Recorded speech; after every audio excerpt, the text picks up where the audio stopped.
Mitchell Robinson, Deuce McBride, Shamit, Cameron Payne. Those are the 6th, 7th, 8th, and 9th players on the Knicks bench this year. Their 24, 20, or 25, 26 championship year. And to me, that's part of the reason why Mike Brown is a great coach.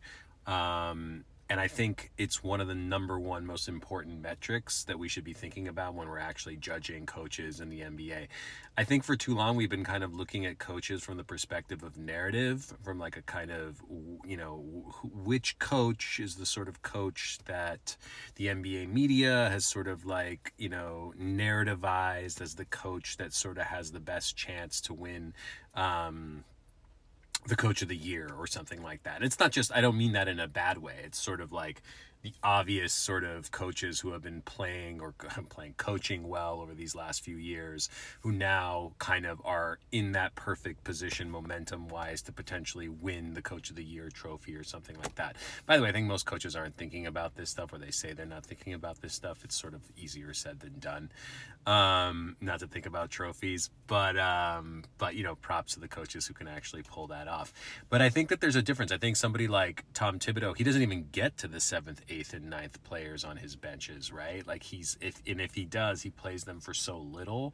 And I think that's one of the weaknesses Thibodeau has as a coach, right? Which has been covered endlessly. But Mike Brown really knows how to coach his sort of bench. He knows how to coach the guys who are not going to be playing that much, and how to get them minutes, get them excited to be in the game. Joe Mazzulla does this really well as well, right? I think all the best NBA coaches right now, Eric Spoelstra is another great example. I'm sure you guys can rattle off a bunch more. But I think all the young up-and-coming coaches who are really, really good coaches, and all the veteran coaches who are really, really good coaches, somebody like Steve Kerr has obviously been criticized for not doing this enough and playing his veterans only in the last couple of years especially, and stuff like that. But regardless of how you want to sort of point fingers, I think the evolution of the game makes it absolutely necessary that coaches coach the tail end of their benches, especially 7th, 8th, and 9th, and really know how to integrate those players into their sort of rotations.